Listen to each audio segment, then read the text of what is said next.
I remember reading The Notebook by Kristof it must have been sometime in the late 80s. I think it was written in 86.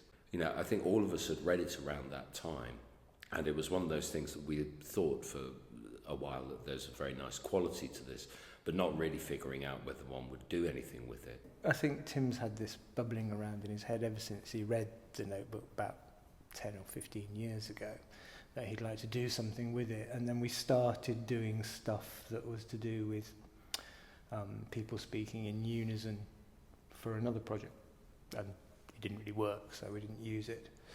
But I think at the same time that we were doing that, you know, it was definitely, Tim was sort of going, oh yeah, you could do this with The Notebook. That would be interesting. That would be a nice way to look at The Notebook. What it's really about is about two people who are thrown into a very brutalizing situation, and it's about the strange way that that affects them and how they construct all of these mechanisms to live in a kind of unlivable situation. And the book is basically the story of what happens to them when they go to the countryside as the war unfolds, the Second World War unfolds, and different things, you know, happen on that big scale. Things happen in their own smaller lives. We arrive from the big town. We've been travelling all night. Mother's eyes are red.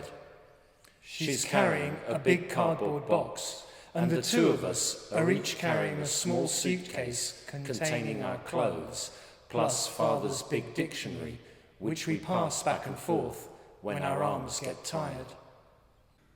It's a war story. It's a story about war, but it doesn't have really a big part for soldiers. It only has a part. It's written by a woman.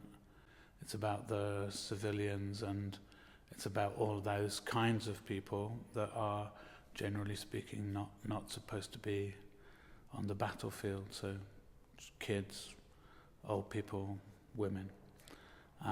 So it's a sort of collection of, in a way, marginal or marginalized figures who suffer the consequences of the war without being the kind of major players in it. And I think that's really important and interesting about what the book kind of tries to deal with.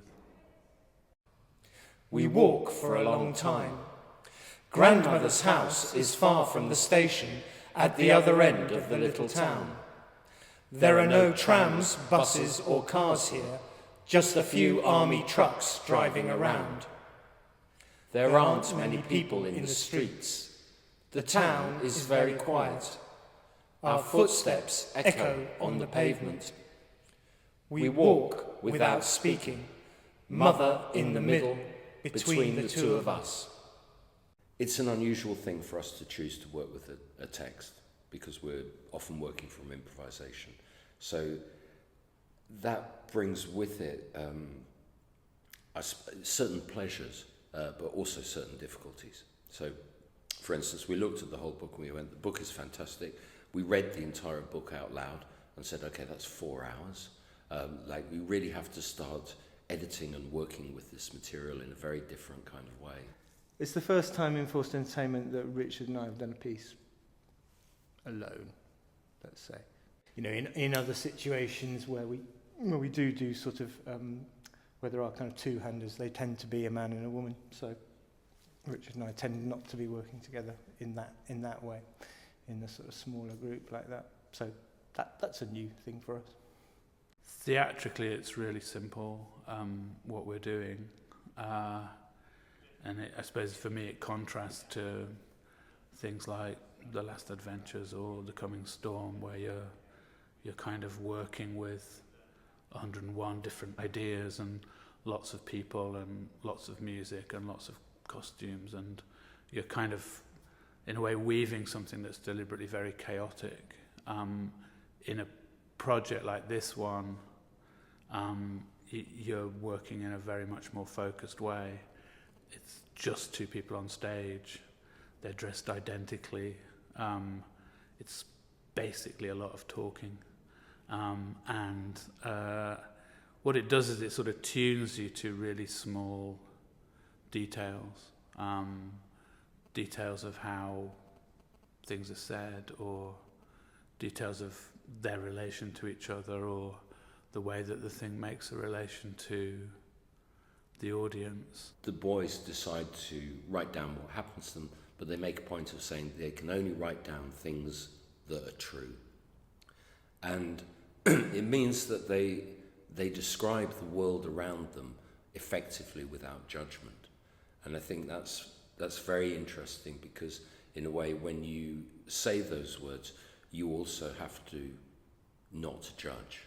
And I think it's this not judgingness that is sort of interesting, because it's not really asking you to play a character, but to play the character who is placing this thing in front of you.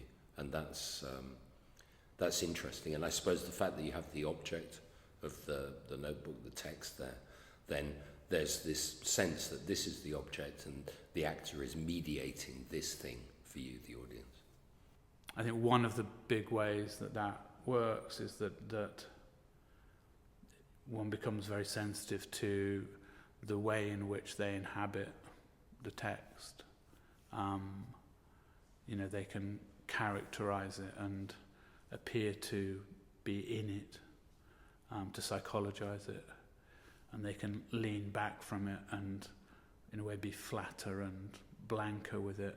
And actually you start to be really sensitive to these tiny little gradations of how into or out of the text they are. The opinion and the choice of words and the view of the world that is kind of revealed through the telling is very unique. The book proposes these two people who speak as one. So they write the text. We arrive at grandmother's house. We walk behind mother. We wait at the garden gate. We go to the window and listen behind it and stuff. So it's all we. They refuse to admit that there's any I here. And of course, as a literary thing, that's weird. But when you put it into performance and you put these two people dressed identically stood next to each other, it's weird in a different way, because it's material, it's concrete. It's not the abstraction of a text on a page. Suddenly there are two people in front of you who occupy or try to occupy this strange position of we do this and we do that. And there's a kind of uncanniness to that, a weirdness to it in a performance way, that right from the very beginning of the first rehearsal, or the first time we read the text in that way, I'm looking at it thinking, oh God, that is so strange, and you're confronted with that strangeness, not just in the words, but also in the presences of the people. So it becomes, for me, it's immediately theatrical and immediately dynamic and immediately performative in a very simple way. I mean, so simple, but, an hour into it, I can still be looking at them and thinking, what is that? How is that possible? We say, "Good morning, sir. We would like warm, waterproof rubber boots. Do you sell them? We have money." He says, "Yes, I sell them, but the lined ones, the warm ones, are very expensive." We say, "We absolutely need them. Our feet are cold." This idea about what you absolutely need and is very interesting. For me, it's very interesting because it's, for example, directly in opposition to liberal market capitalism. I mean, classical economics doesn't accept that there's such a thing as a necessity. There's just a very strong want. So they exist in an interesting opposition to that kind of world. And it's kind of weird because in one sense they're clearly quite disturbed and sort of messed up characters. They have a kind of possibility of violence and brutality, they're kind of disconnected from the world and from themselves and from each other. But in another sense, I think they are trying to, live a kind of consequent and moral life. Like, they take responsibility for their actions, and they don't hide from the violence that is necessary to survive in that world. They sort of take it on board and acknowledge it and deal with it. They throw up a kind of mirror, I guess, on normal social engagement, which is quite, I mean, it's disturbing and a bit horrifying, but at the same time, in some ways, it's also quite refreshing in the way that it's critical of the way people behave. The central figures are quite extreme, but I think that what happens to them and the way they get kind of bent out of shape by what happens it's really relevant to how we live and to how the culture that surrounds us all. I mean, now, say, in the most of Europe, not in a war right now, but nonetheless there is this sort of environment, there's a kind of political and a cultural environment that shapes you. And I think one of the things the book is really about is the way that a climate and a situation impresses itself on people and does violence to them. And I think that's, for me, that's really relevant to the situation that we find ourselves in now, even if we're not in the middle of a war. We are in the middle of a violence which is perpetrated and which misshapes all of us on a daily basis.